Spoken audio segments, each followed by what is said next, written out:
Papa, c'est de lui dont je te parle.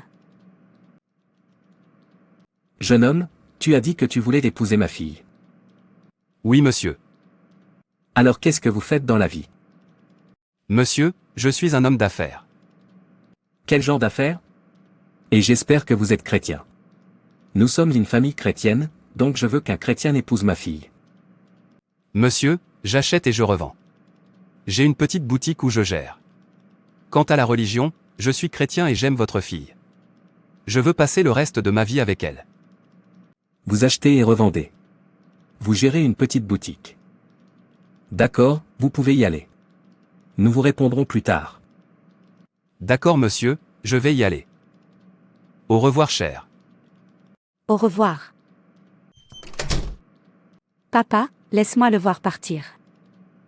Allez-vous vous taire et entrer dans votre chambre? Regarde la personne que tu me déranges, tu veux épouser. Regardez comme il est pauvre. Vous avez amené un mendiant, un homme affamé, pour qu'il vienne vous épouser. Tu veux me déshonorer, tout un mois, je sais que tu es aveugle. C'est pourquoi vous ne pouvez pas voir un homme riche, laissez-moi ne plus revoir ce mendiant dans ma maison. Non-sens. Mais papa, je l'aime, et il m'aime aussi, et c'est un homme bon et très travailleur. Avant tout, il est un enfant de Dieu. Tais-toi, et va préparer ma nourriture maintenant. Avant que je ne traite avec toi. Papa, tu es déjà béni. Si vous voulez qu'il soit riche, pourquoi ne pas l'aider à être le genre de gendre que vous vouliez? C'est pourquoi Dieu vous a béni, afin que vous bénissiez les autres. Quand l'argent est-il devenu l'amour et la paix de Dieu?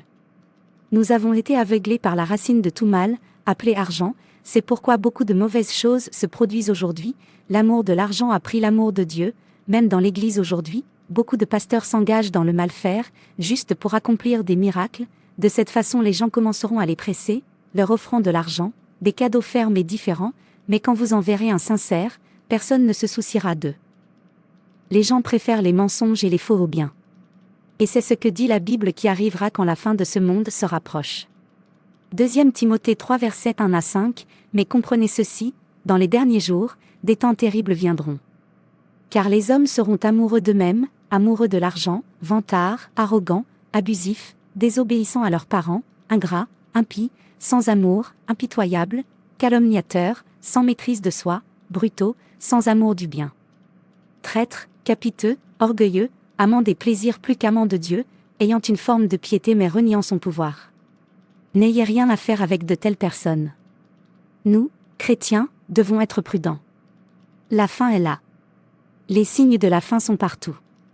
N'est plus caché. Tout peut arriver à tout moment. S'il te plaît papa, ne sois pas comme ces chrétiens qui prétendent seulement être chrétiens mais n'ont rien à montrer pour cela. Donc tu es toujours là.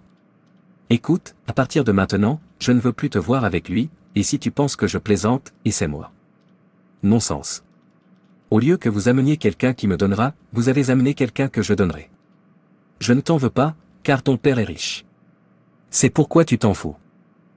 Tout ce que je sais, c'est que je l'aime et que je vais l'épouser. Vous avez dit que vous êtes un enfant de Dieu, mais vous recherchez les richesses terrestres.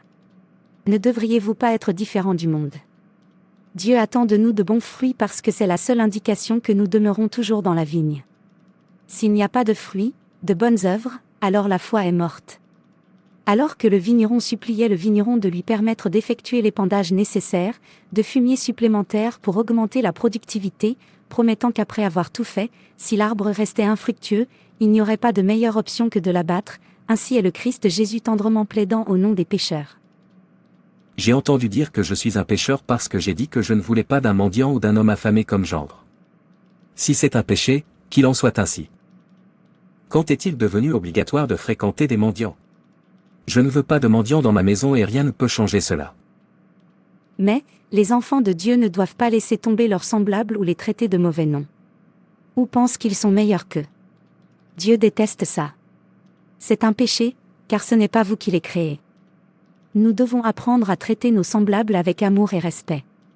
Nous devrions profiter de l'intercession du Christ et amender nos voies. Nous ne devons pas nous leurrer. Allons-nous continuer dans le péché, afin que la grâce abonde? Romains 6 verset 1, retournons au Seigneur et commençons à apporter des fruits qui conviennent à une repentance pieuse. Une chose est cependant très claire, l'appel à la grâce ne dure pas papa, si le triomphe devait sonner maintenant, ne sais-tu pas que le paradis te manquera? Parce que je suis un enfant de Dieu, je dois donc autoriser un mendiant dans ma maison. Pouvez-vous imaginer à quel point il est pauvre, gérant une petite boutique ordinaire? Que diront les gens si je leur dis que ma fille est mariée à un pauvre? Que je le revois ici. Alors tu sauras que je suis ton père, et ma parole est définitive. Pas d'argent, pas de mariage, et c'est définitif. Maintenant hors de ma vue.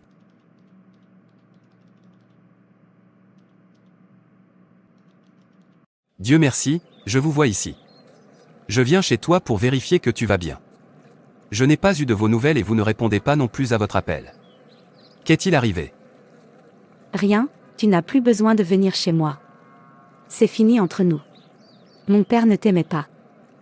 Pourquoi? Que s'est-il passé? Dis-moi, tu sais, je t'aimais tellement, je ne peux pas me permettre de te perdre. Mon père a dit, tu es pauvre. Tu ne peux pas t'occuper de moi, alors gagne de l'argent avant de venir m'épouser. Quoi? Juste parce que je ne suis pas riche? Je pensais que vous aviez dit, vous êtes chrétien. Quelle est votre position? Vous voyez, mon père avait raison à certains égards. Il n'y a pas d'amour sans argent et je ne suis pas prêt à souffrir à cause de l'amour. J'ai décidé d'écouter mon père. Tu vois, toi et moi savons que je travaille très dur. Je ne suis peut-être pas riche, mais je peux prendre soin de nous. Les richesses viendront quand ce sera le bon moment. N'abandonnez pas. En période de crise, nous ne devons pas laisser les doutes et la peur affecter notre foi, nous devons, au milieu de nos crises, nous consoler avec la parole de Dieu. Nous devons nous tourner vers la parole de Dieu, qui est capable d'illuminer nos cœurs et de tracer une voie de sortie. Peu importe les tempêtes, ses propos ne nous décevront pas. Il restaurera notre espoir, rajeunira notre enthousiasme, éclairera notre visage, nous revigorera et remplira notre foi de force pour continuer. Dans une situation de crise, que Dieu soit notre soutien. Peu importe donc comment une personne est affligée ou tentée, ce qui compte, c'est la façon dont chaque situation difficile est gérée. Cependant, chaque phase sombre de la vie a une courte durée et la joie finira toujours par émerger. Mon esprit est composé. Bye bye. Attendez. Que se passe-t-il? En quoi ce monde est-il en train de devenir? Que je n'ai pas d'argent aujourd'hui, cela signifie-t-il que je n'aurai pas d'argent demain?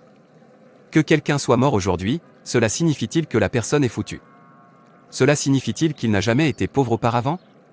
S'il ne l'a pas été, son père l'a été, si son père n'a pas été, son arrière-grand-père l'a été, car je sais que personne n'est venu au monde avec de l'argent.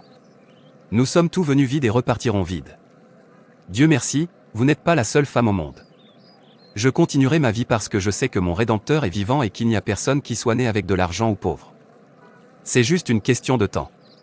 Quand mon heure viendra, je le ferai. Directeur, s'il vous plaît monsieur, on m'a dit que vous étiez le seul à pouvoir approuver le contrat que je poursuis.